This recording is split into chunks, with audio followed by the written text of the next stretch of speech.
Welcome back to the channel and welcome to what might be the most sensible car money can buy. But don't let that put you off. It's the new Volvo ES90. This is an all-electric saloon car.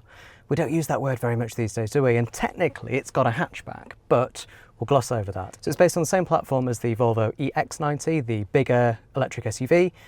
So flagship saloon, basically.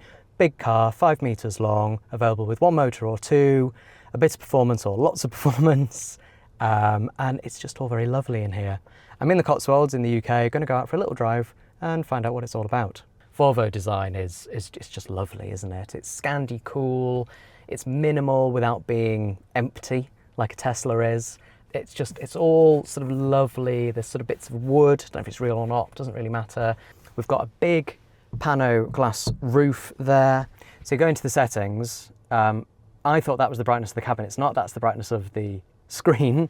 We then press roof shading. So you press that and it goes cloudy.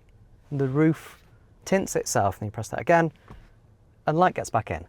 It's lovely. I can't get over that. I really like it. I know it's on other cars, but I think it's great. So that's the initial introduction to the ES90. I should probably get on the road now. Oh, we've got Google. So like other Volvos, it's a full Google system. So we've got Google Maps that you can log into. You don't need to use your phone at all. And you've got Google Assistant. That should get updated to Gemini in the near future, which would be great. You've also got the Play Store, so you can have Spotify and other streaming apps and all sorts of stuff. Oh, actually, just before I get started, I've got some spec to rattle through quickly, if you don't mind. There are 3 versions of this car at the moment. This is the entry level. It's the single motor car. That's 333 horsepower, a 92 kilowatt hour battery, and they claim a range of 662 kilometers. As a quick check now, it's got 66% and 136 miles indicated. It has been driven by another journalist this morning though, so who knows how efficient they were being or otherwise. 800 volts on all models of ES90, so it charges quickly. Volvo says up to 310 kilowatts for this single motor car, and then up to 350 kilowatts for the twin motor car and the twin motor performance. Right, let's get on our way. Okay, so the problem is I'm immediately not quite comfortable. The steering wheel isn't quite in the right position, but I'm not going to faff around trying to change it. Okay, what if I did? What if I wanted to move the steering wheel a little bit? So, try not to crash into that grass verge. Car, driver adjustments, steering wheel, and then straighten the wheel and adjust it. Oh, it'll roll backwards, how strange. I'm struggling to get comfortable, if I'm honest. I can't decide if I'm sat too high or too low, too far from the steering wheel. So we all thought the saloon car was dead, didn't we, when SUVs and then crossovers came along and every car started to look the same. But no, Volvo thinks it's worthwhile making a new saloon car, albeit with a hatchback, like I said earlier. Just makes putting stuff in the boot easier, doesn't it? First impressions then, it's lovely and smooth. And it's quiet in here too. It's very quiet, it's very comfortable. I like the two-tone steering wheel as well. It reminds me of Bentleys. They do that a lot, don't they? It just gives you something, I mean, visually it's nice, but it just gives you something to sort of hold as well, because there's the seam along the front as well as underneath.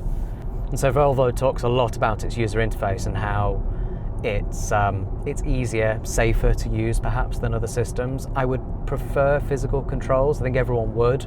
But I quite like Volvo's approach. If you have to have a big iPad on your dashboard, this one is a good one. What I'm really interested in is the Bowers Wilkins system, and again, that's appeared on the contextual menu. There's an experience. I wonder if this is royalty free. Let's try it. Turn it up.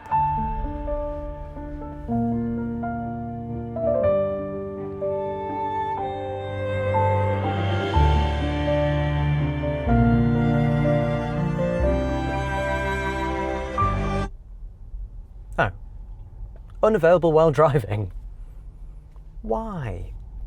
Wait until you have parked to avoid distraction. Okay. When I was thinking through that brief demo there, it's a very full sound, it's a wide stage, clearly, and obviously there was a bit of classical music there. Instruments were placed quite specifically on the stage in front of me.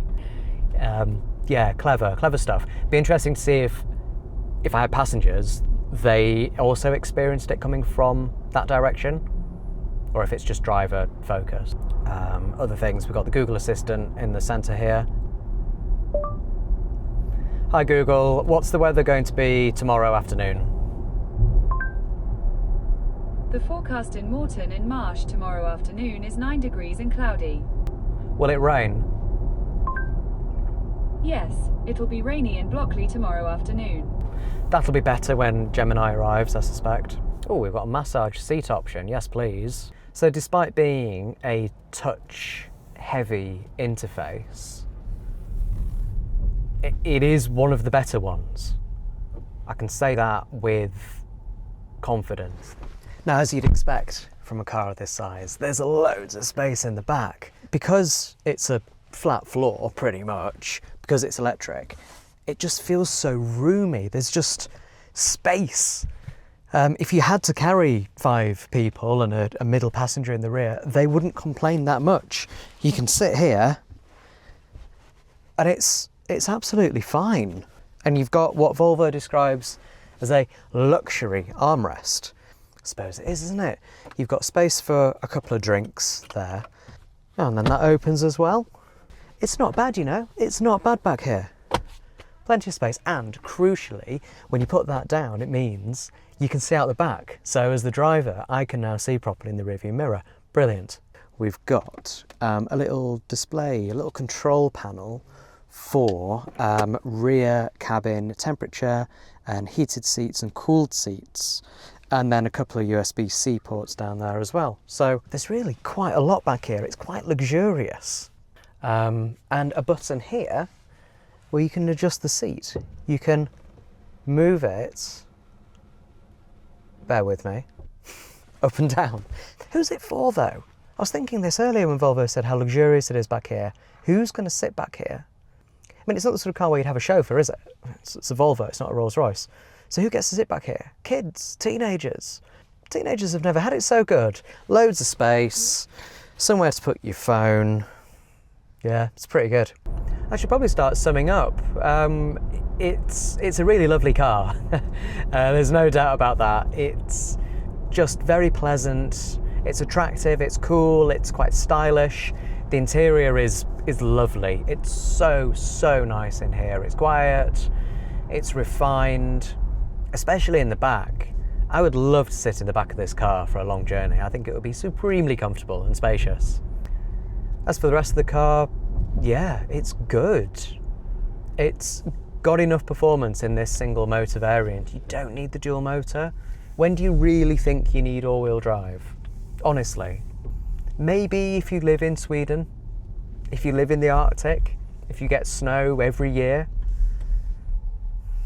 But otherwise, you just don't. And you definitely don't need the performance in this car. It's not what it's for. Is it less of a car because it's not an SUV? No, I don't think so. Only if you need a big practical family car and a 7-seat option would you or should you consider the EX90 instead of the S90. Should this be your next drive? Well, yeah, I think so. If this is what you're looking for, if you want a saloon car and not an SUV, you want something that's luxurious but isn't perhaps as sporty as some of its rivals, then yeah, this car's got a lot going for it. Well done, Volvo. Well, thank you very much for watching. Please click like and subscribe, and I'll see you on another video very soon.